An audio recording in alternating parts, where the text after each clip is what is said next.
Dharmakaya is like space. You cannot say there is any limit in space in any direction.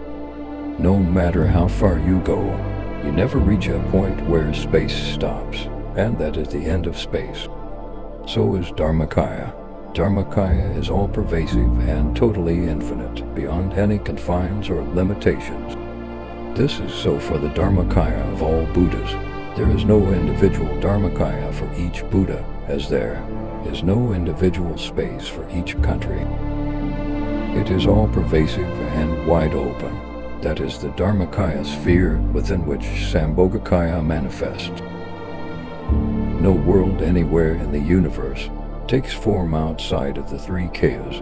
It is simply not possible. The three kayas are the basic dimension within which all mundane worlds manifest and disappear.